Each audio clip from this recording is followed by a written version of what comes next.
All right, welcome into another edition of the Patriot Nation podcast. Of course, presented by FanDuel. Go to fanduel.com/Boston to sign up today. As you can hear, we got a little funeral march going on. The Patriot season is over, and what an ugly season it was. My God, just an absolutely terrible year. Kind of all around, and it ends in a 17-3 loss against the Jets at home. Golly, what a depressing season. Yeah, this year did not go the way we thought it was going to go, Pat. No, it definitely didn't. So, but yeah, listen, as bad as it was, and look, it sucks. Of course, the Patriots had a 15-game streak against the Jets. They lose that 15-game streak. But as Ashton says, thank God the season's over. It just, and old man Mom points it out, at least the Patriots get the number 3 pick. So they get the third overall pick. It looks like the way things ended up, and I might be wrong about this, but the way things ended up, I believe the Patriots would have ended up at the 5 had they won, as opposed to the 4. So, okay.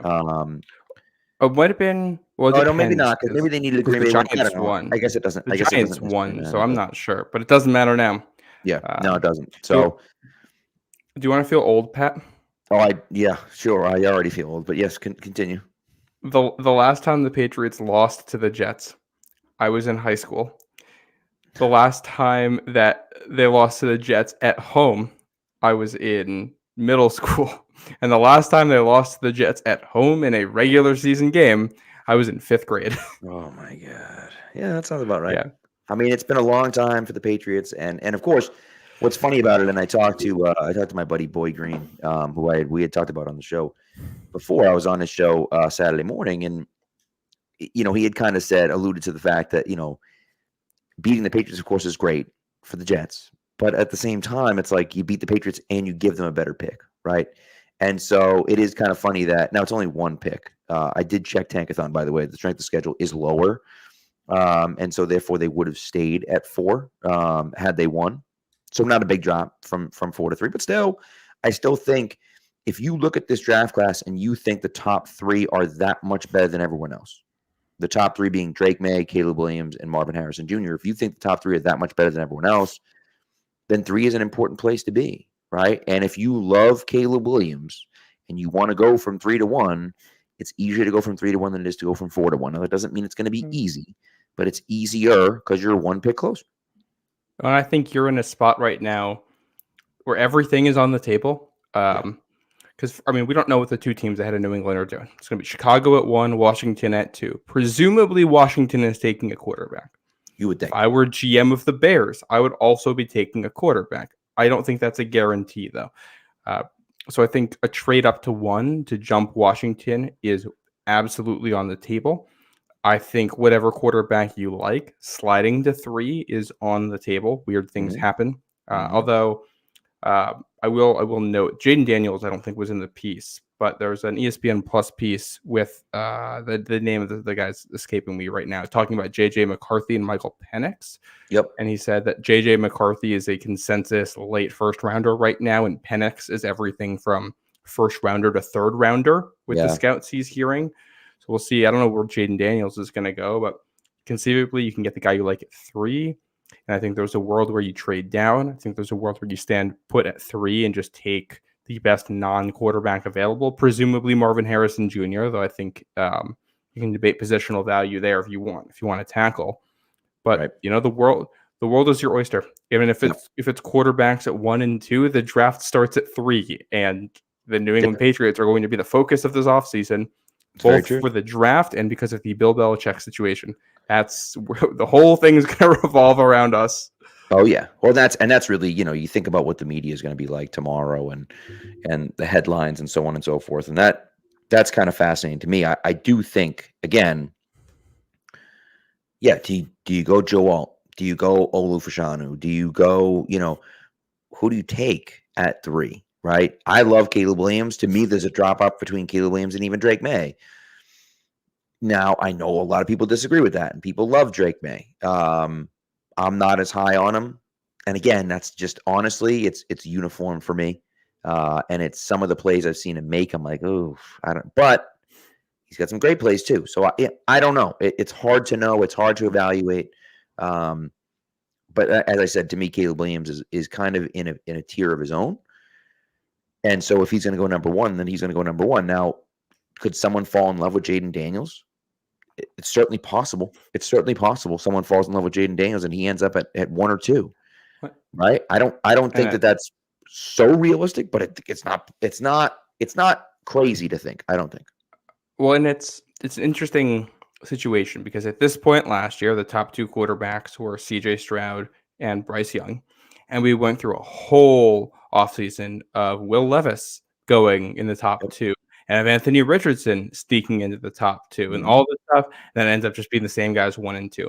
Right. Then you go back to 2021 and you're at this point, and it's Trevor Lawrence and Justin Fields. And then Fields ends up being the 4th quarterback off the board because Zach Wilson goes up and Trey Lance goes up. And that's one of the things about the draft that makes it interesting here, the quarterback market. With other positions, now if you're taking a receiver, it's kind of all right. We'll just take our receiver, and as long as he's somewhat scheme fit and fits what we like in a receiver, we're good. Right. Quarterback, it's a lot more about the individual player.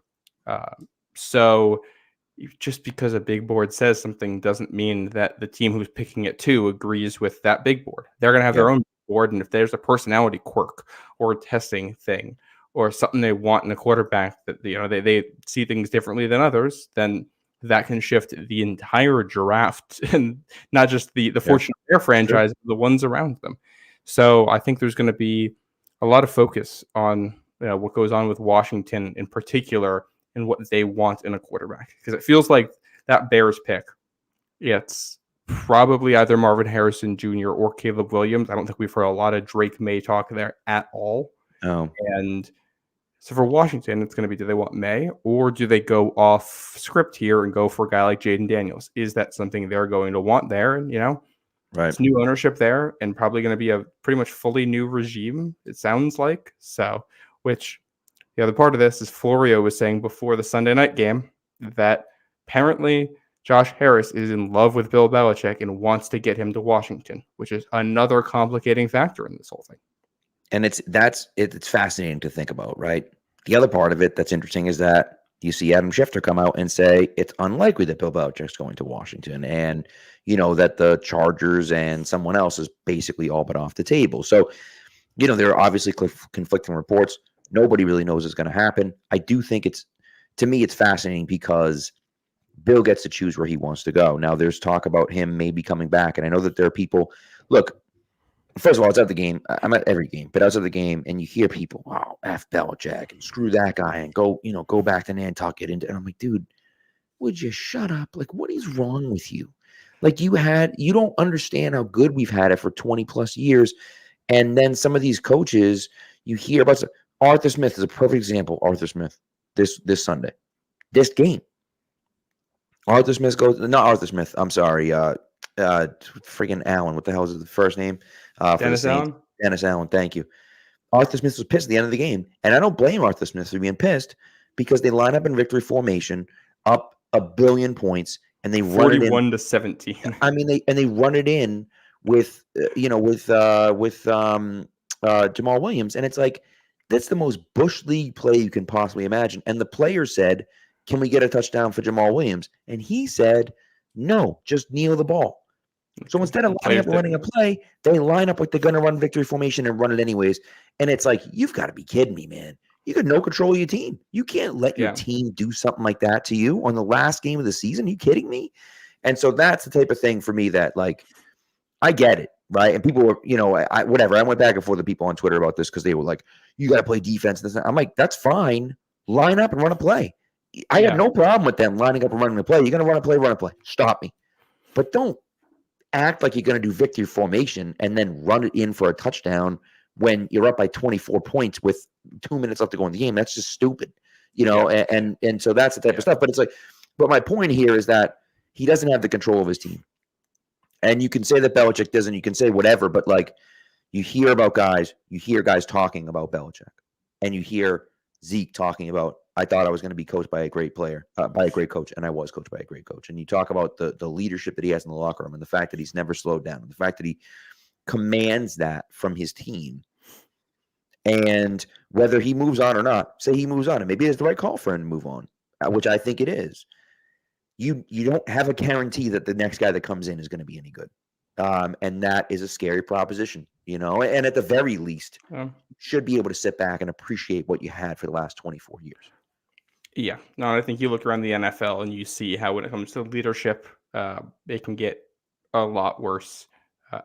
I also think one of the things we tend to forget, especially because it looked so easy in New England for so long, is that a lot of times, even good teams, the teams that make the playoffs, the teams that win games in the playoffs, it looks ugly for stretches. Like, great football was beautiful. Good football can get ugly, and bad football is really ugly, which I think we saw just about as ugly as it can get today.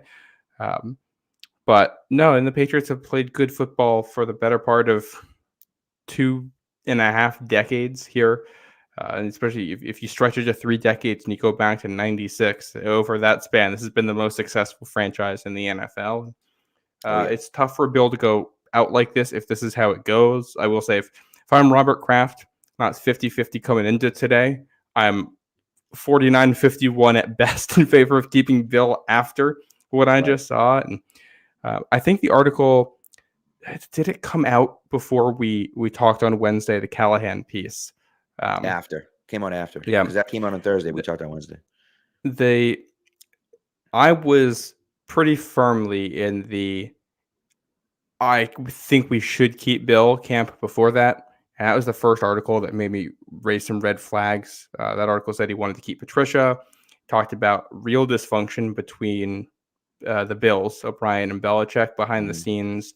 And that's the first time where I'm like, I have serious doubt about how you make this offensive staff work next year and what direction you go and the goals for it. If the standard for this team is to go have a winning record next year or else Bill gets fired, then what are we doing? This team's not going to have a winning record next year unless you get incredibly lucky. Let's rip off the Band-Aid now and start moving towards whatever our future is going to be. I don't think that feels like, trying to patch things up with a girlfriend when you both know it's not going to work, but neither wants to say goodbye. That feels like what you're doing there. Yeah. So you either got to get everybody behind the scenes on the same page and move forward with something similar to what you have now in your staff, with some changes, or I think you just rip the Band-Aid off and jump off into the abyss and see where you land. We knew it was going to happen at some point too. So. Right. And I think that's what it comes down to, is that I don't think you can look at this team and think that they're going to be a playoff team next year. Now, I will tell you that with the defense that they had this year, they scored 21 points. They scored 21 plus points in 4 games. 4 games this year. They were 3-1 in those games. They had just yards per attempt and yards per reception. They were, I believe, number 6 against the pass in yards per attempt and number 1 against the run in yards per attempt for the season. That's the defense. That's how good the defense was this year. And so, you look at it and just think, man, if you had any semblance of an offense, just anything, a mediocre, and this is what we talked about before the season. We talked about them getting 10 or 11 wins because we thought if you just had a top 15 offense in the NFL, you'd win 10 games. And guess what? If the Patriots had a top 15 offense in the NFL, they'd be in the playoffs right now. They'd be the Steelers. That's right. That's what this would look like. They'd probably be better than the Steelers, to be honest with you. But you're right. They would be in that tier. Right now. Right. And so they would be that, 6-7 seed, whatever the case may be. But nevertheless, they'd be in the playoffs. And I think that's something that they were just never able to get going this year. I mean, listen, they were 5 games this year without a touchdown. 5 games without a touchdown for the Patriots this year. I mean, that is incredible. I mean, the amount of dysfunction and just the level of bad football you have to play to have 5 games without a touchdown is incredible. Of course, shut out in 2 of them, and then 3 other ones where they couldn't muster a touchdown, and it was a lot bad of home too. Yeah. And I think that's that's one of the tough parts here. And in some ways, they're not as bad as their record because I thought you saw good performances from the defense and a lot of close losses and things. But also, you are what your record says you are. There are a lot of those close games that were close because they scored late, or they didn't really get unlucky. The players just weren't that good, and they were just one score loss than the other team, and that's kind of how they were all season. So, and I know I think it's tempting to make the Houston comparison because of the jump that they made, but I caution against that because Texans have a franchise left tackle in Laramie Tunsil, and the Texans had a guy who we didn't know was going to be a wide receiver one in Nico Collins, who has developed really nicely into a good player. Yeah. Patriots don't. I mean, Pop Douglas is good. He's not that. He's more in the Tank Dell category. He's not like a wide receiver one. Patriots don't have kind of a sleeping giant receiver. They got one developmental guy in Pop Douglas. So I think, there's two receivers from this team that I think you would choose to keep around, and that's Douglas and Bourne. Everybody else, if you could, you'd get rid of them. And maybe Booty sticks around, but you're not counting on anything there. No, right. The Texans had some developmental talent on the team that they developed into where they are now and dropped the quarterback in. And Patriots aren't there. It's funny. I feel like this Patriots team is 3 players away. The 3 players being the 3 hardest players to find in all of football: a quarterback, a franchise left tackle, a wide receiver one. Right. So it's the silver lining is that in theory, you can do it all in one draft. You can get lucky and get all 3 of those in one draft, or you can strike out. And, we're looking at another, we're going into the cycle again, just like all the other bad teams looking for a quarterback. Well, and that's, you've seen teams do that over and over and over again over the years, right? And just not being able to get those guys. And so for the Patriots, they have to hit on that guy. Now, the question is, you talk about the Bears being a number 1. If they draft a quarterback, that means they're moving on, right? If they move on from Justin Fields, can you acquire him for a 3rd round pick?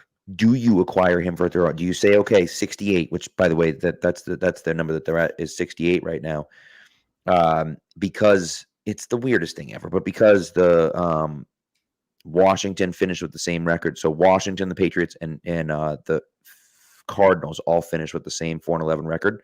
And so strength of schedule goes into play for the first round, but then it switches every round after that. And so all 3 of them rotate. So the Patriots have the second pick overall in the 2nd round, and they have the 4th pick overall in the 3rd round, and then it continues to rotate. So you think about it like a tier. There's the 3 teams there, and Patriots pick 2nd in the group, and then 1st in the group, and then 3rd in the group, and then 2nd, and then 1st, and then 3rd, all the way to the back. And that rotation just continues the rest of the way. So obviously it matters more at the beginning of the draft, but you still look at it towards the end. So, but do the Patriots trade a 3rd round pick for Justin Fields? Do you think that that's worth it? And again, I don't know, but do they think that that's worth it? And if it is, now you can draft a wide receiver at 3. You can draft Marvin Harrison Jr. at 3. You can draft a franchise left tackle at 3. Or you can say, you know what? We're going to move back to 5 with the Chargers, right? And draft our franchise tackle at 5 and move back to 5, pick up some extra assets, trade for Justin Fields, and draft Joe Walt, or again, Olu Fashanu, or whoever it is, whoever your left tackle 1 is, you could draft that guy at 5 probably. And so, that, again, there's a million different ways that they can go about this. I just think it's going to be, there's a lot of work that's going to have to get done. And it seems like it's going to be a brand new regime coming in. So the scouts will probably be the same for now, but you're going to talk about, maybe scheme changes, and then maybe so there's going to be a lot of stuff going on. Yeah. When it's how brand new the regime is, I think, is a question here too, because if they end up with Gerard Mayo as the head coach, and that's the direction they want to go moving forward, you might keep a lot of the old infrastructure. You might keep a lot of the scouts. I think in general, the scouting methods and the system the Patriots have is perfectly fine. The problem is their evaluations just weren't that good. And I think if you kind of took the same infrastructure and changed some of the priorities and what you're looking for and the types of guys you're looking for, you probably get better results and maybe swap out some of the individual scouts. But I do, for as bad as the results are, the actual scouting infrastructure you see in New England is something that has been copied across the league because it was so successful. I know we talk about coaches failing out who were with Belichick. Nobody talks about the front office guys who were under Belichick, who have gotten jobs around the league and have all done very well. Right. So, and that's, we're talking about lower level guys too. It's those methods work in terms of the actual, formats of doing scouting reports and things like that. You might just need a different eye at the top to change what it is you're actually looking for in some of these players. Yeah, and I think too the other part of it for me is that you talk about the scouts, and I'm sure some of the scouts have changed since the early to mid 2000s, right? Since like the regular scouts, right? And some of them moved up and so on and so forth. But like, if a lot of those guys are the same, well, not a lot of them, but if half of those guys are the same, well, you got to think that they're doing quite a bit, right? And then maybe they're just not making the right call at the end. Maybe it's not, maybe the evaluations are good and they're just not taking the right guys, or maybe, whatever the case may be. And so I don't know. I'm not sure what the right answer is there. I do think after Jalen Milroe came out and said, what he said about Bill O'Brien, and seeing the way Bill O'Brien plays offense and the way that, Malik Cunningham didn't get a chance, I don't know if I want Bill O'Brien as the offensive coordinator next year. I just don't know if I want that, because again, I want a 21st century offense. I don't know if Bill O'Brien is going to commit to that. I don't know if he's going to do that. You know what I mean? And so, like, does he look at this draft and think Bo Nix is the guy that I need to run my offense? Like, I don't want that. I want Jaden Daniels or Michael Penix or even Drake May, who can run, guys that can change the game because they can move well. That's who I want as my quarterback next year, right? And so, and that's I think one of the other things, you've got Bill O'Brien apparently making comments about a quarterback, how he should be a running back based on his running ability and all that, and it makes you question what you're going to do if you have a mobile quarterback. Basically, all the quarterbacks in this draft are mobile. The only one at the top who isn't mobile is Michael Penix, and he's still reasonably mobile. He can make plays. But the other part of it is that Bill O'Brien is a unique personality. He's very fiery. He's angry. He's loud. He gets into you. Some guys like that. Some guys don't. I look at some of the guys in this draft, and like a JJ McCarthy, who's been learning under Jim Harbaugh, I think he would have no issues with a guy like Bill O'Brien as his offensive coordinator. Some other guys, I don't know how they would handle that. They might not take to it as well. And I think that's a key piece here. I think there's kind of the article that went up this morning on Pat's Pulpit, I kind of touched on this, but I think there's two key pieces that need to go forward with this offensive staff. You need everybody on the same page first. You need front office, head coach, offensive coordinator, offensive staff, all in agreement about what's going on. Sounds like they don't have that now. Sounds like they didn't have that last year. You, under no circumstances can that be the case in 2024. You need everybody on the same page. Yeah. And then the other part about it is that you need it to be the right page. It doesn't matter if everybody's on the same page if it's a bad strategy and it doesn't fit the players. So you need both parts of that. And I think with Bill O'Brien, you can get on the same page. I'm just not sure if that's the right page. I definitely, based on the article that we read, I think I would be hard pressed to imagine a world where Bill O'Brien and Bill Belichick are back next year. I don't necessarily think you need to get rid of both of them. I think you probably need to get rid of one of them unless you can somehow make this work. But I think you probably would like to overhaul the whole offensive staff, which, by the way, what we're talking about, the offensive staff, I'll just touch on it. Adrian Clem, it had been reported this week that apparently he had a lengthy hospital stay, it sounded like, with whatever's going on with him, and he just got back and is around the team. So hope he's doing all right. And his name that's interesting here, because I liked the hire when they made it, and I feel like we still haven't gotten a real chance to see what kind of offensive line coach he is. So he's a guy I wouldn't mind bringing back. Yeah, and I thought Jake Andrews, I know they gave up 7 sacks today. I thought Jake Andrews played okay. They played all right. City So I thought looked decent at right guard. Now they had to eventually move to left tackle when Vidarian Lowe went out after that ridiculous fumble play. After Billy Zappi's first interception, and then he threw a second interception on the same drive. Look, it was bad. So we'll see. We'll see what happens with that. So, all right, before we get into, listen, we touched on the game a little bit. I think Zappy, I think we all are in the camp that, and we've talked about this multiple times. At this point, I don't think anyone in the Patriots quarterback room should be here next year. If you like Nathan Rourke as a developmental guy, I haven't seen anything. I've seen one play by him that was awesome. Outside of that, I haven't seen anything. If you haven't seen Nathan Rourke's play against the Cowboys in preseason with the Jags, just search up Nathan Rourke Jaguars, and it's the most best play of the outrageous play I've ever preseason. seen. It was by far the best play of the preseason. And honestly, I know it didn't count because it's a preseason game, but like one of the best plays of the entire season. Regular season or preseason. So, but it's one play, and it's against like the Cowboys' third stringers. So like it's not like it was it's not indicative of what he can do necessarily, but he still did it, and so it looked cool. And so hey, who knows? You want to keep him as a developmental guy, fine. But like Mac and Zappy, there's nothing there. There's nothing there, and there were people for a long time that thought Zappy had something there. He doesn't. He doesn't. I'm sorry. He doesn't. He's not that guy. He threw some really bad passes today.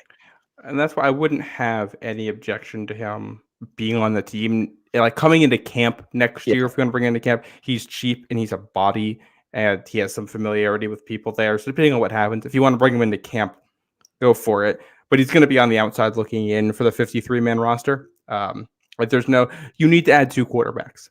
Yes. That's what this is. When you break camp, when you go into OTAs, you need to know who you think your QB1 and QB2 are.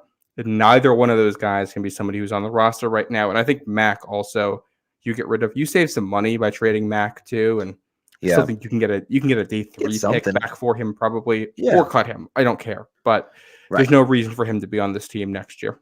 Yeah. I just think, I wonder, I also don't want like people like, oh, Zappy can be the backup. And I've talked about this a few times where like Zappy's done enough that he could be a backup next year. But like, if you draft a rookie quarterback, I don't want Bailey Zappe as my backup because Bailey Zappe wants to play. He's not going to mentor a young guy. He's too young to mentor a young guy, right? Yeah. So like, get him out of here. Have a veteran in here. Maybe you can trade Bailey Zappe for something. Probably not, but maybe you can. And you trade Mac Jones and Bailey Zappe, and it might be a 7th-round pick, but so what? Yeah, and you get 90 spots on the roster when you start camp. If you think Zappe's worth one of those, that's fine. Yeah, I agree. But you're going in with no expectations. He's QB3 or maybe even QB4, and he's fighting to either make you give him a spot on the 53 or more likely to prove he should stick on the practice squad or get a roster spot somewhere else too. Exactly. So you can do that if you want, but he's not even he's not part of your solution going forward. And I think it's pretty clear you need to draft somebody and you need to sign somebody. That's how you address the QB position. And that's priority number 1 this offseason, and then you figure out the rest as you go. And like I said, you gotta fix the offense. And to me, the offense is 3 things, and you mentioned it: quarterback, tackle, wide receiver. Got to get in. You got to bring in multiple wide receivers. I want the Patriots to draft multiple wide receivers. I want them to draft multiple wide receivers early. And I don't mean like 1st, 2nd, and 3rd round, but I'd like to see one by the end of day 2. I'd like to see another one by the end of round 5, let's say. I'd like to see fairly early wide receivers. And so, guys that, can make an impact theoretically week 1. So anyways, but that's, and I think with the receiver thing too, I think volume also matters here too, because I think of the 3 spots that we need the most, you have the highest hit rate on day 3 at wide receiver. You don't usually find tackles there. You don't usually find quarterbacks there. If you throw a day 2 and a day 3 pick at receiver every year, that type of thing, then like a 3rd round pick and a 5th round pick at receiver every year, you're going to land decent players in there just by, sheer dumb luck. Right. And occasionally, you're going to get a Puka Nacua, or, that's where Antonio Brown was taken. Yep. You're going to be able to find, or was Antonio Brown undrafted? Am I mixing guys? Brown was a 5th round pick. What's his name? Tank Dell got drafted in the 3rd round this year. DeMarco Douglas, who's been good for us, was a 6th rounder. I think Nico Collins was a 3rd round pick, I believe. Stephon Diggs was a 5th rounder from Maryland. You can get good receivers. You can get quality receivers there. Yeah. So even though it's probably the second biggest need in this offense, in some ways, I'm content leaving it until the third round because I think you can get quality players there. And if you use a third and a day 3 pick on a receiver, I think you just kind of do that until you fix the issue, unless you have somebody earlier that you of feel course, right? If Harrison Jr. is there, or you trade back and Malik Neighbors is sitting there, or whatever the case may be, or one of those guys drops out of the first round, right? One of those surefire wide receiver 1 candidate wide receivers drops out of the first round. You're sitting there at pick 34 saying, "Oh my God, we have to take this guy," right? Well, and I think the other part of this too is that if you're at pick 3 and there's just not one of the quarterbacks you like there, you have the opportunity to trade back and pick up some assets. Right. And then from 34, you can use those assets and trade up to get somebody you like. That's where I did a mock draft earlier this week. And what I ended up doing was trading back. I picked the Vikings because the rumor was they were in on Anthony Richardson last year. This was Brett Coleman who said this on his podcast, that they were going to give up the farm to move up and go get Anthony Richardson. And they didn't want to do the deal. Let's say they like Jaden Daniels and they want to come up to 3 to do that, and you move back.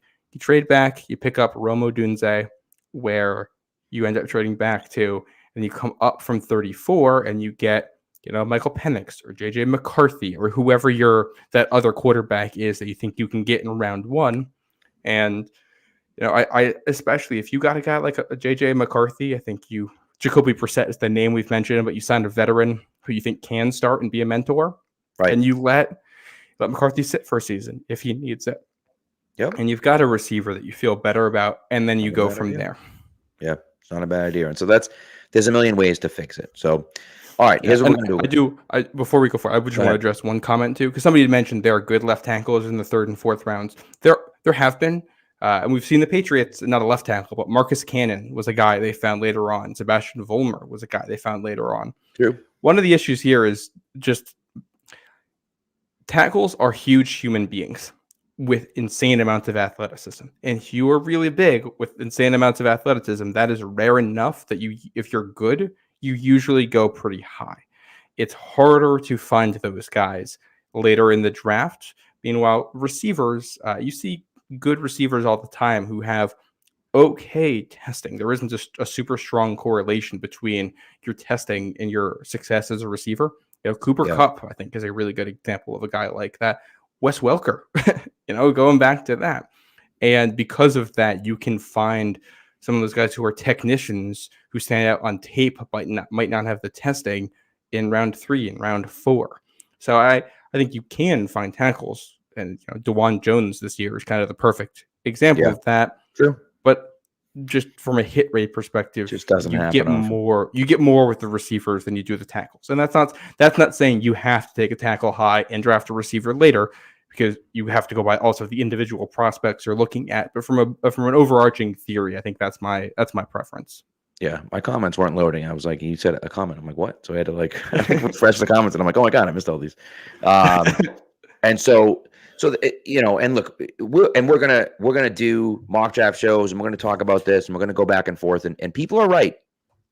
People are right about the fact that you need someone said you need a franchise left tackle, not just a starter like Marcus Cannon, and I agree with you. I agree with that, but you can't take everyone, right? You can't take a left tackle and a quarterback and a wide receiver, so you have to choose, right? You have to choose, and so. I think that, that's one of those things where it's like, well, is Marvin Harrison Jr. that much better than everyone else that you have to take him at 3? Yeah. And maybe that's what you do. You know what I mean? And or is Jaden Daniels that much better than everyone else that you're like, he has to be the guy at 3? Or do you look at it and say, Caleb Williams is the guy? We have to go up to 1 and get him.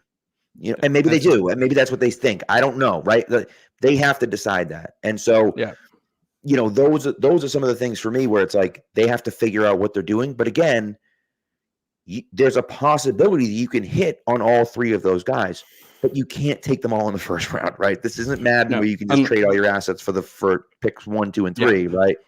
Just the way it goes, Yep. And I'll just one more comment before we go to break, because DJ Daniel had mentioned Michigan not throwing the ball much with JJ McCarthy. Yeah. I just want to put this note out there as a Michigan fan. The reason they don't throw it that much is because Michigan's offensive line almost essentially plays like 5 guards, and they're all really good at run blocking, but they can get beat with pass blocking. And they've turned to running the ball a ton in a lot of these games, because when they played Penn State, the edge rush was getting there, and they said, we're not going to mess with that. We're just going to run the ball. And the other reason is because Michigan has had a huge lead in a lot of these games, and there was no need. They're just running out the clock. So I think I have a lot of questions in JJ McCarthy as a prospect. I'm not going to look at him with my maize and blue colored glasses here as some fantastic prospect, but he has some traits that you like. He has some intangibles that you like, and he's a guy who I think you like as much as any guy who you feel like needs to sit here. I don't think he's a slam dunk franchise quarterback, but I think he's a guy who, in theory, you can develop. Whether he does, who knows if a quarterback's going to develop. If there was an easy way to tell if a quarterback's going to develop, then we'd be GMs. Then we'd be all set. That's correct. Yes, that is correct. Josh Allen, by the way, is just giving this game away. Just giving this game away. He's got two picks. Both thrown in the end zone, by the way, which one of them, by the way, was like a punt. They actually picked up a few yards on that, but now he just fumbled again in the red zone on 3rd and 13. So I tweeted earlier, I was like, are we bookending the season with Josh Allen giving away a game with turnovers to an AFC East rival in primetime? And certainly possible. Possible. By the way, the man who forced that fumble, 94, Christian Wilkins, I believe, is a free agent this year. And look at that. We got a lot of money to throw around, and there might not be offensive talent out there. So having the best defensive tackle duo in the NFL wouldn't necessarily be the worst use of that money. I mean, could you imagine Judon, Barmore, White, and Christian Wilkins? Whew. Golly. Yeah.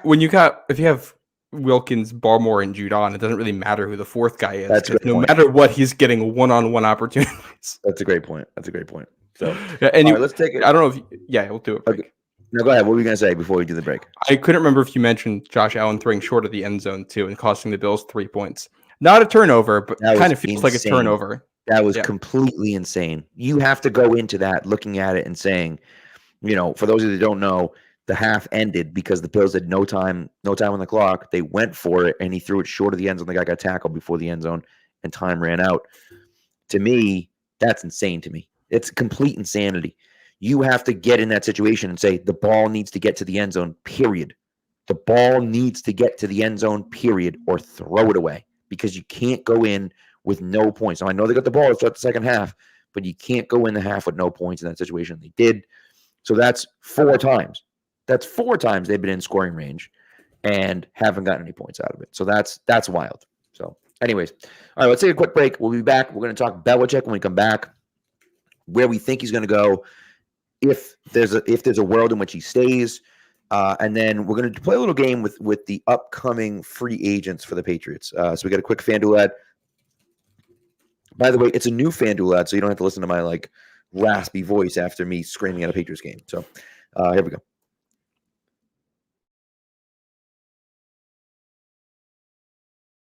The NFL regular season is wrapping up, but there's still time to get in on the action with FanDuel, America's #1 sportsbook. Right now, new customers get $150 in bonus bets, guaranteed when you place a $5 bet.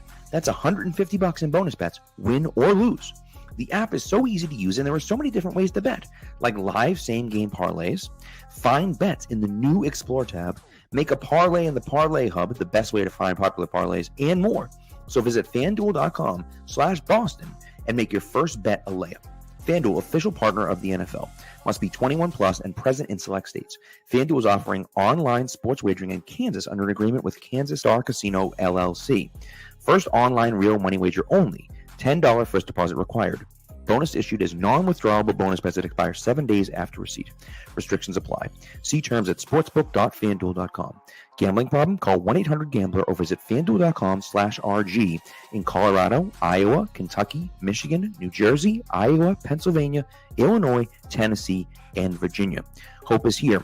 Visit gamblinghelpline.ma.org or call 1-800-327-5050 for 24/7 support in Massachusetts. Or call 1-877-8-HOPE-NY or text HOPE-NY in New York.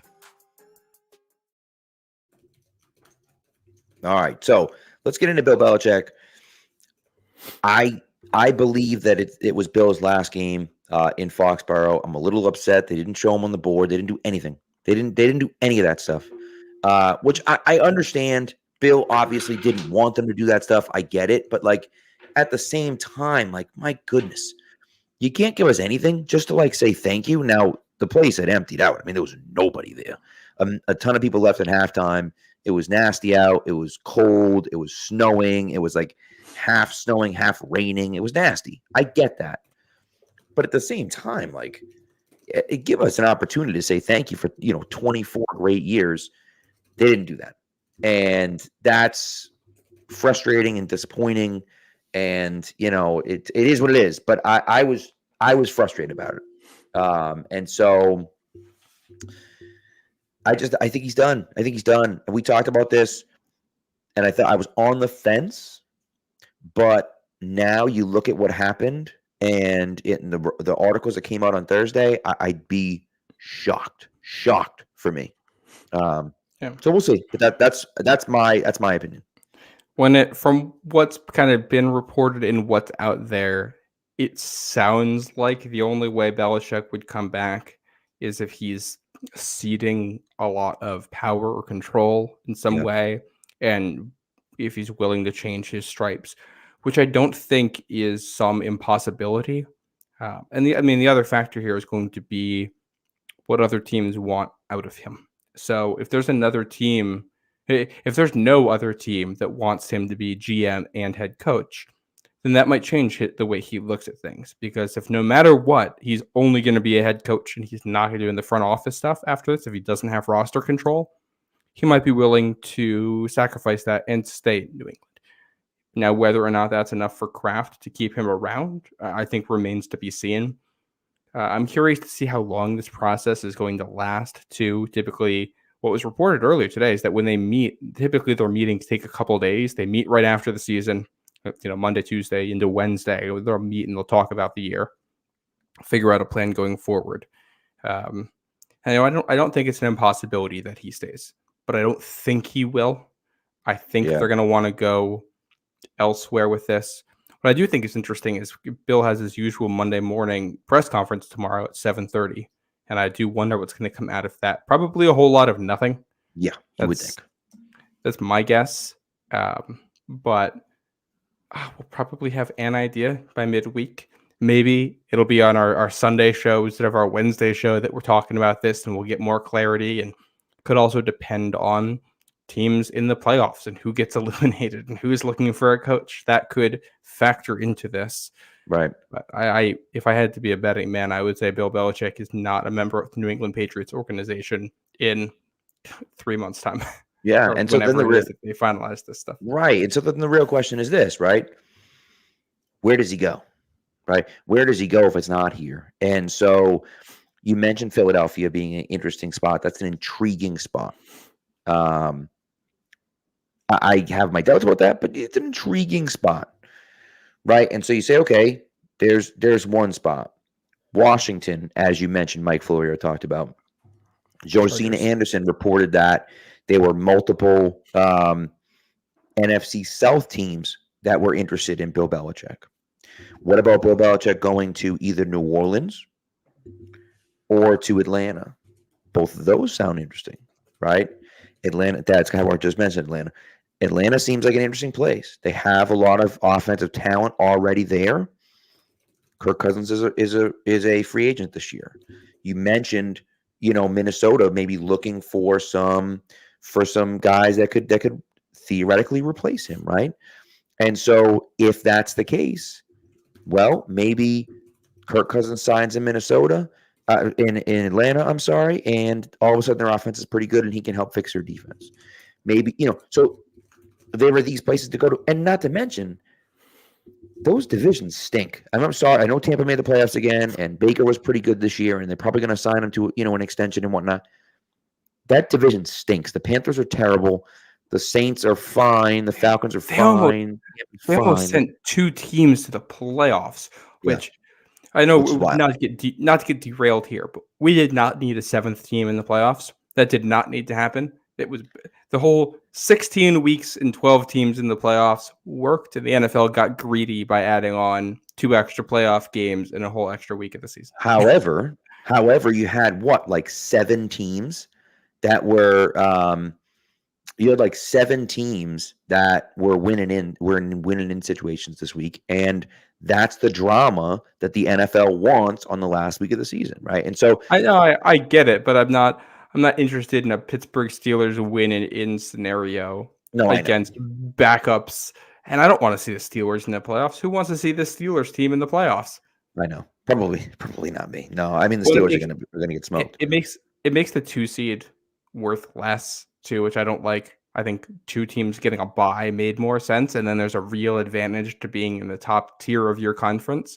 Right. Now there's no distinction made between being the second best team in your entire conference and being a team that barely wins their division at like 9-8. They get the same advantage, which is fine. But look at this situation. Buffalo is in a situation right now where they could either be the number 2 seed or be out of the playoffs. So now 1 game makes them one of the best teams and they get a bye, as opposed to because they lost out of the playoffs. You know what I mean? And so that's one of those things where, like, yes, you're right, but at the same time, it's not. So anyways, we can go back and forth and argue about this all we want, but it's an off-season issue. At the end of the day, pretty soon we'll be playing 18 games. So it is the way it is, you know? So, but anyways, I think it's going to be interesting to see where Belichick decides that he wants to go, who wants him. And then the other part of that, on top of that, is what do the Patriots get back for him? If he's going somewhere, you know, that has a top, you know, say he's going to Washington. They're not getting the number 2 pick from Washington. That's not happening. No. Could they get a second-round pick? What I do wonder if it's Washington is if they could get a pick swap at the top. Picks 2 and 3. No idea if that would ever be on the table. I think that'd be an ideal scenario because then you get to pick a quarterback you want. That's tougher. Right. I was looking through history. Basically, every coach trade has involved a first-round pick. The Mike Holmgren trade was a second-round pick, and then there's Herm Edwards trade and the Bruce Arians trade. Both of those involve day 3 picks. So based on history, I feel like we're looking at a day 2 or a day 1 pick, depending on what the market ends up looking like. Oh, God. Oh, man. Pat's ahead of me on our streams here. Well, we're watching Bills Dolphins. So we'll see. Here's all I'm going to say. Assumption Greyhounds, baby. That's all I'm going to say. I don't know what that means. That's my alma mater right there. Oh, my goodness. I think, at least. Maybe I'm wrong about that, but I'm pretty sure. But no, I do think it's interesting for me to kind of see, well, have you seen the play yet? Yeah, punt return for a touchdown. Yeah, it's a great punt by Jake Bailey, but I mean, he Patriots legend Jake Bailey caught it at the 4, and I'm like, what is he doing? And then he just takes it to the house. Deontay Hardy from now it's Assumption University, not Assumption College, but that was where I graduated from many moons ago. But nevertheless, tie game in Miami, in case you guys haven't figured that out. So we'll see. I think for the Patriots, it becomes a situation of where does he go? And then again, what do you get back? And Belichick has to want to go there. He has to play ball with you, right, to go somewhere else. They're not going to fire him. But I do think some of those NFC South locations could be they could be interesting spots. They really could be. And so, you know, we'll see. Time will tell. We'll probably know by the end of the year. By the end of the week. Again, unless he's talking to someone maybe he talks to someone in Philly, and Philly says, you know, we'd trade for Belichick. if we lose in the first round, and then he waits until next weekend, you know? And some of the reporting has seemed to indicate that there are teams in the weeds, like their current head coach, but that would consider Bill if he became available, right? Which I think is interesting. And I also think if you're Kraft, you factor that in. If there are teams out there that say, I want to give up a first-round pick for Bill Belichick, you're going to reevaluate your decision, because if they think he's worth that much, you're going to cross your T's and dot your I's before you let a man like that walk out of the building. Yeah.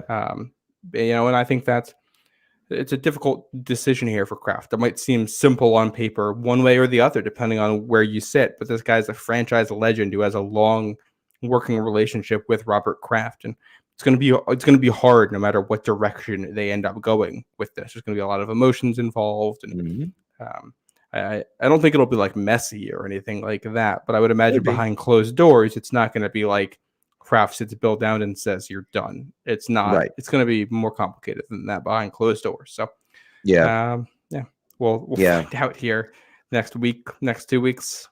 Right, and Bill has 14 games left, 14 wins left to go. To get done. And so, I think at this point he wants to go somewhere we can win. I mean, obviously, clearly he wants to go somewhere he can win. David Savage mentions Dallas.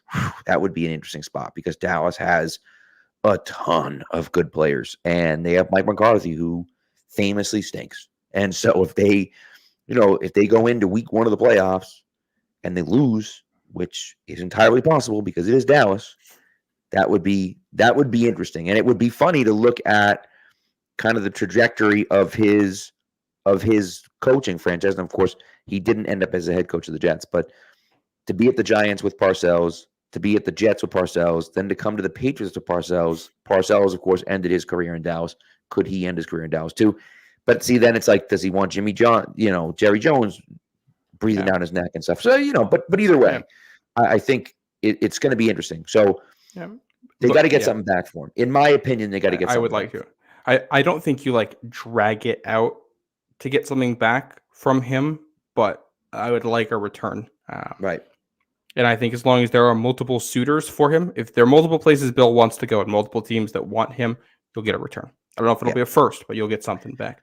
Exactly. Also, before we move on, while we're talking coaching, if the Falcons do not fire Arthur Smith, that is not a serious organization. I am sorry.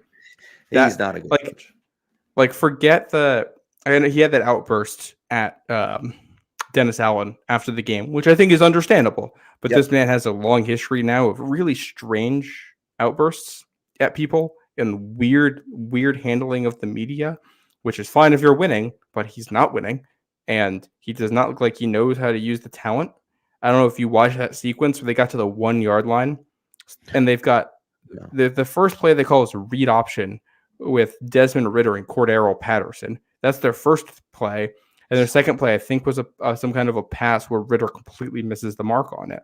And it's just, you're at the 1 yard line or the half yard line or wherever you are. You've got Bijan Robinson and a beefy offensive line. Just run the ball. Or if you're not going to run the ball, drop a play action or a fade or something for Kyle Pitts, who's your unicorn freak, or Drake London, who's your other unicorn freak of an athlete down there, and give them a chance to make a play. And instead, they just overthink it almost feels as though he's anti-fantasy football, and he's so anti-fantasy football that he wants, it's just so stupid, but that he wants to not feed those guys, which is just what do you drafted Bijan at number 8, just run him into the line. What the hell's wrong with you? You drafted Kyle Pitts at number 8, use him. You drafted Drake London at 5, use him. What are you doing? I kind of feel like Arthur Smith just thinks he's smarter than everybody else, and he's going to win by being more creative, which is great when your team isn't very good, because that's how you can, put guys in great spots. But it kind of stinks sometimes when you have really good players, because you'll just decide not to use them because you're trying to outsmart the other team and use them as a decoy. It's not, you just got to use those players. Yeah. Arthur Smith is a war criminal. Yeah, I agree. So, all right, let's play that game real quick. Let's do it quick. Yeah. Let's run through it really quick. Yeah. So here's what we're gonna do. Okay, you want to explain it? Or you want me to explain it? I can do it. We're gonna We're going to go through all of the players that are pending free agents for New England this offseason. We're going to put them into 3 buckets. Yes, we want them back. No, we don't want them back. The third category is if they're cheap. We'll take them. If they're, something below what we think the market would be. Right? Yeah. We'll start at the top. I'm using, I'll give the shout out to whoever, Nick Goss, who wrote this article on NBC, Sports Boston, having the list of 15 players who can become unrestricted free agents. We'll just go in this order. First one, Ezekiel Elliott, running back. Yes. I mean, I guess maybe at the right price, but he's not going to get a big contract somewhere. I'm going to go if he's cheap, only because if somebody decides he looked good this year and they want to throw real money at him, I'm not sure if that's the best use of our money. Number 2, Kendrick Bourne, wide receiver. By the way, I'm sorry to interrupt you. His quote was hysterical today, where he's like, growing up, I always wanted to play in snow. And he goes, I finally played in snow, and it kind of sucked. I was like, that's so good. I love it. So, Kendrick Bourne. Yes. Yes. That's a yes for me. Pharaoh Brown. Yes. I mean, yes. He's not, no one's paying him big money. Yes. Yeah. I'll say yes. Mike Gesicki. No. I'm right there with you. No. Hunter Henry. At the right price, but which I think means yes. Yeah, I'm going to say yes on him because I don't think he gets some kind of crazy market here. So yeah, I think you bring him back. Trent Brown. Hell no. I am a hell no I'll leave one tiny asterisk, which is if you bring in a new administration here and he makes amends with them, then maybe no. Stop it. You're talking me out of Trent Brown. Yes. As always. Stop it. Michael Onwenu. Yes. I don't care what cost. Yes. Michael Onwenu is a yes. Josh Uche. No. Well, okay. All right. At the right price. Yeah, I'll go if he's cheap. I'm not paying him every down edge money, but rotational pass rusher, sure. Sure. Yeah. Anthony Jennings. Yes. That's an easy yes. Mac Wilson. Yeah. You know what? Honestly, after the year he had, I might say at the right price because he's played pretty darn well. And I don't know if someone's going to give him big money, but like they could. I'm going to go yes on Mac Wilson because I don't think he gets. I think he's nice in this scheme. I think he works with what they like to do. Next one up, Miles Bryant. Yes. It's crazy. Yes. I'm definite yes on this one. I'm waiting for the cascade of no's in the chat. I feel like we're going to get some of those, but I'm going to yes on Miles Bryant. Jalen Mills. I mean, I don't know. Not really. I don't think so. He doesn't do anything for me. I'll go at the right price. He's serviceable. And he can do a lot of things on the back end. I think he might get starter money somewhere else if they need something in the secondary, and I'm out at that. But as rotational safety corner money, sure, why not? I think that's. I think you got to bring back one of Mills or Bryant because you got to have somebody in that slot kind of safety role. To me, it's Bryant. I agree. I'm there with you. Although I thought Mills looked good today. I thought he was fine. Yeah. Stay at safety. Kyle Duggar. At the right price.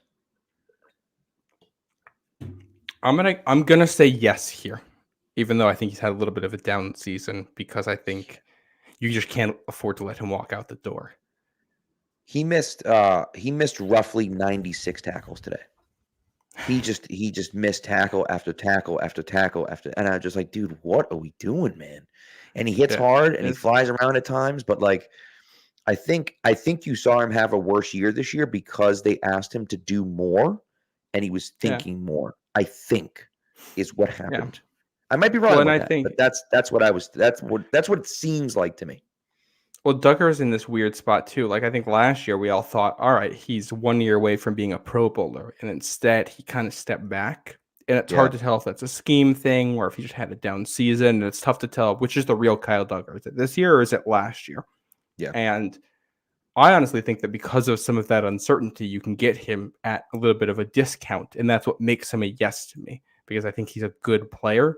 And, if he plays at this level, like just below Pro Bowl level, then I think he'll be worth whatever money he gets, because I don't think he gets crazy amounts of money Yeah. where he is. We got two more players on here. Let's hear it. Both special teamers. One, Cody Davis. I mean, maybe.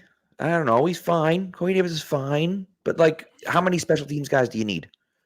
You have Schooler. I guess you could have another one fine, but I don't know.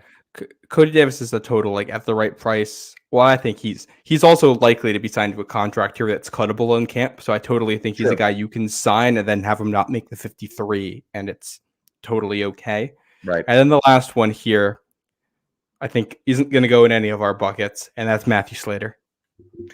Yes. Now, Matthew Slater, it's right off into the sunset, my friend. We love you. We appreciate you, but, you know. It's 100% yes if he wanted to come back. Of course, yes. But I don't think that's happening. Not after today.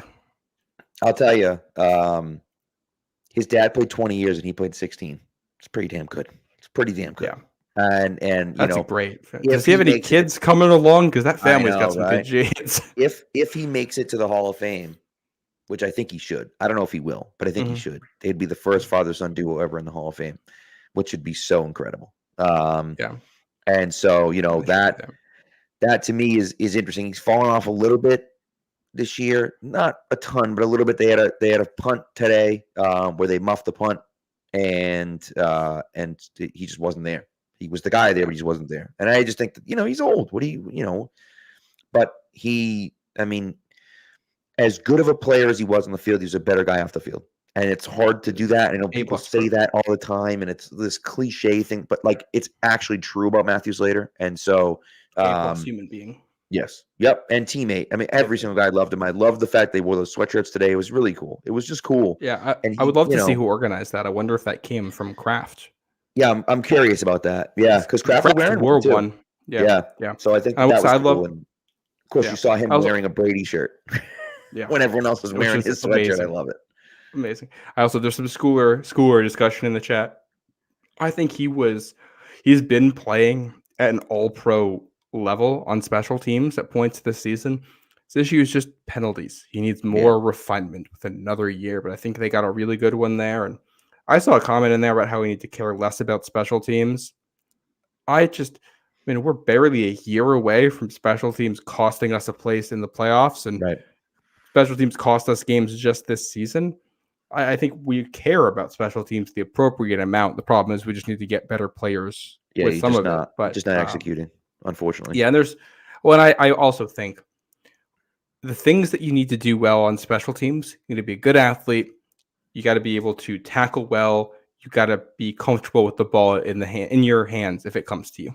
Yep. And those are skills that are valuable in offense or defense at a bunch of different positions. So signing guys who can be good special teamers and be able to play an offense for defensive position, I think is a good asset for your team to have, because, you don't have to be elite at special teams, but you don't want to be bad at special teams. If you were bad at special teams, that alone can cost you games or seasons. If you ask the Chargers going back with how bad they were there. So you don't have to be elite, but if you're bad, you're going to be much worse off than your opponent over the course of a whole season. I agree. Way. So the Dolphins appear to be choking this game away, and I will tell you something about this, right?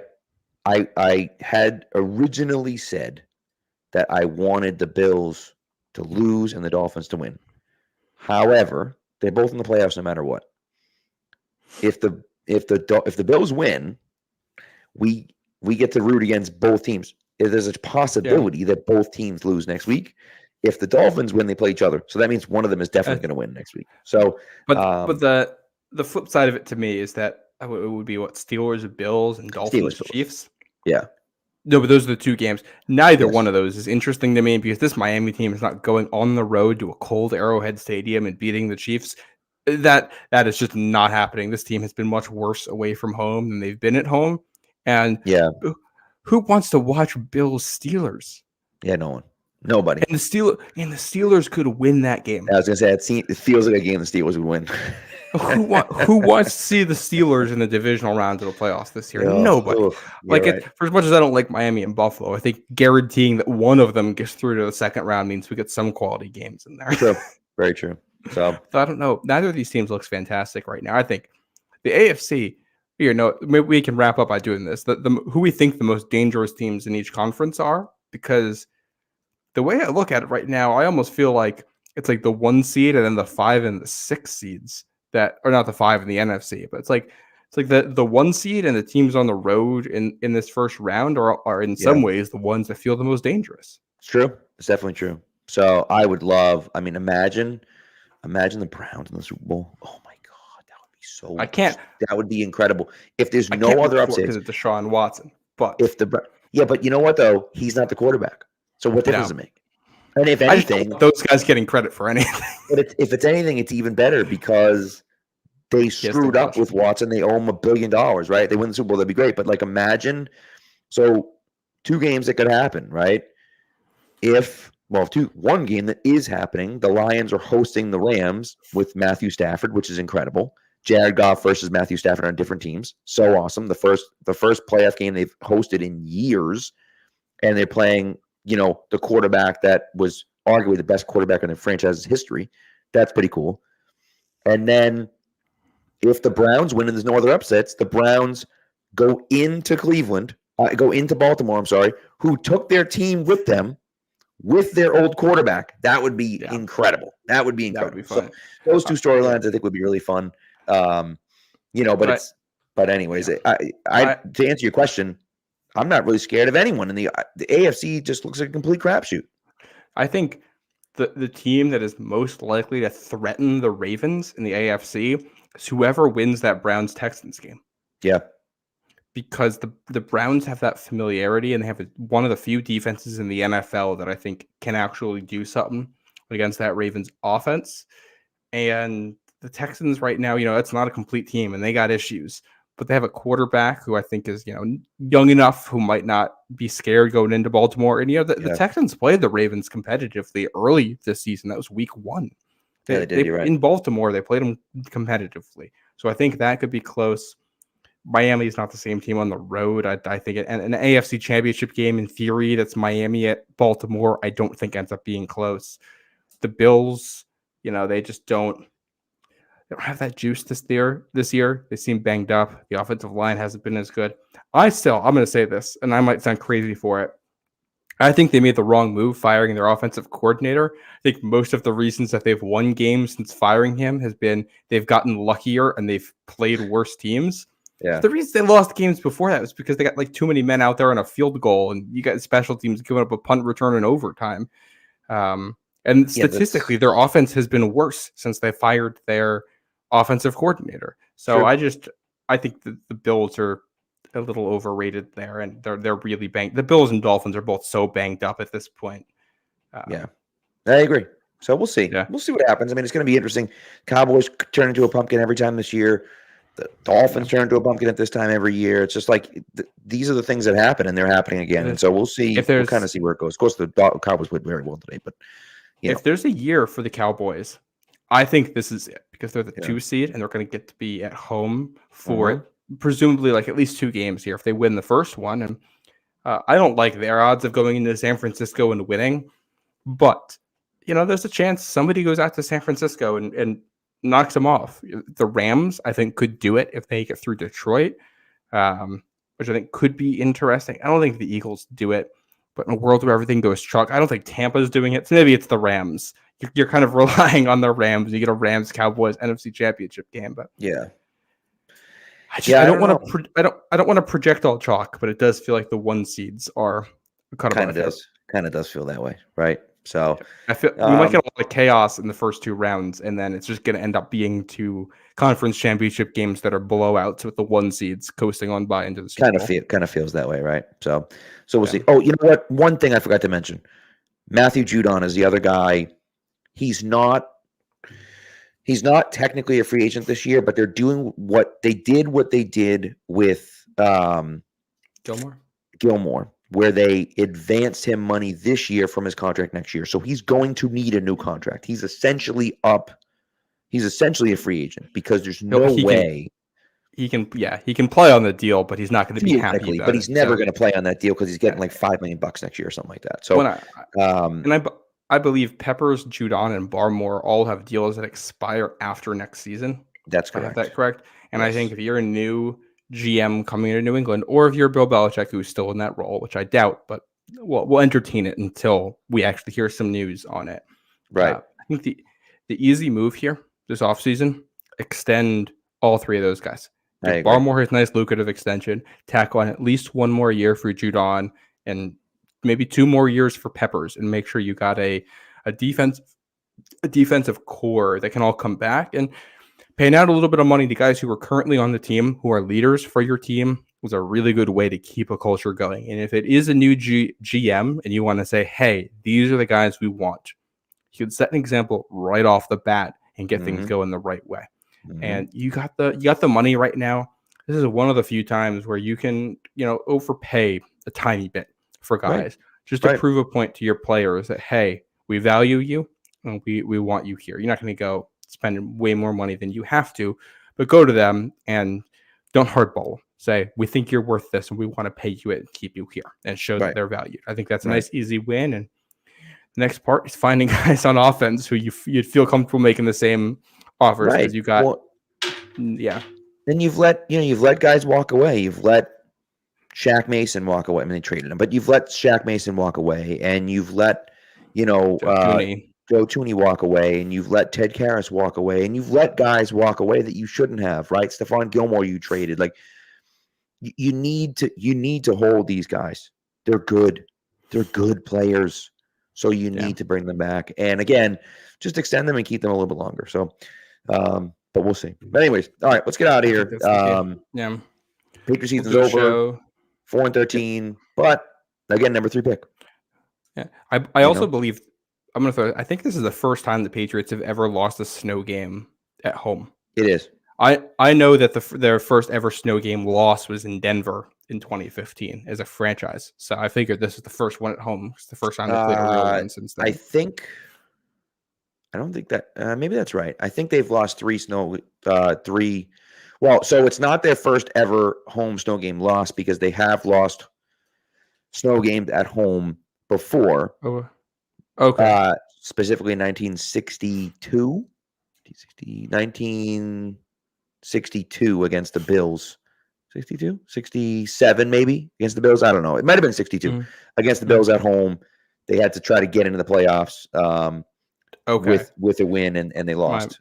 My memory doesn't go back that far. Snowy Fenway Park. The only reason why is I have a picture from the Globe. I'm looking at the picture from Fenway Park. I love that. And so I know they lost that game, but I think they haven't lost since they moved to Foxboro. They haven't lost a home snow game. And so definitely their first one at Gillette. So I think losing that streak. They haven't played one at Gillette. They've only played 2 at Gillette since 2009. They played the 2009 one where they won 59-0, and they played the one in 2021.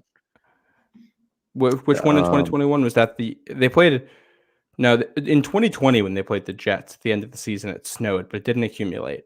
No, I guess that's true.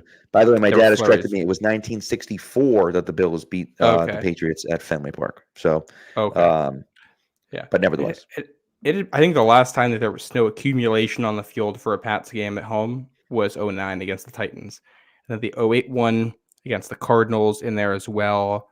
And 2003 and 2004 were just filled with snow games. I think they had 2 or 3 in each of those seasons, which is kind of it's crazy to look back on, because we just haven't gotten. We certainly have not. So, I'll give you a New York fact for a second, Pat. New York is coming up on 700, or Central Park specifically is coming up on 700 days without accumulated snow. What? That's crazy. That's really crazy. We're almost we're 5 weeks away from it being 2 years. It was like Valentine's Day 2 years ago when we had some snow. So, there you go. How about that? Yeah, it's wild. All right, well, guys, thank you for listening. As always, we appreciate you. It's been a long season. The offseason is going to be fun. Just because the season's over doesn't mean we're taking a break. We're going to be here. We're going to be doing mock drafts. We're going to be doing all sorts of draft talk with you. It's going to be great. I'm very excited about it. And so we're going to have guests on. We're going to be talking about, who the Patriots should draft at 3, what they should do. Of course, we're going to know the Bill Belichick situation. We're going to have an idea about, if it's not Bill Belichick, who's their head coach. And, then free agency will happen. And then we'll get in a chance to see so on and so forth. So it's gonna be interesting. Yep. Yeah, we'll be 2 times a week. We'll be doing this all off season. So lots to talk about. I'm sure we're going to hit this from every single angle a couple different times, and excited to get into it. Yeah. Biggest off season in my lifetime for the Patriots. For sure. That is a huge off season for the Patriots this year. So chance to go from a bad team to at least a competitive team in the division. They're a bad team right now. And so, let's get to a competitive team in the division and see what happens. Yeah, and I'm sure we're gonna talk some NFL playoffs as we go along too, and have some fun as we watch what the other teams are doing, and hopefully get to laugh at some AFC East teams doing some dumb stuff in the playoffs. That's a tradition here. So that'd be so much fun. Yeah, but we'll see for it. Yeah. Anyways, well, thanks guys for listening. As always, we appreciate you guys, and we'll be back with you on Wednesday night.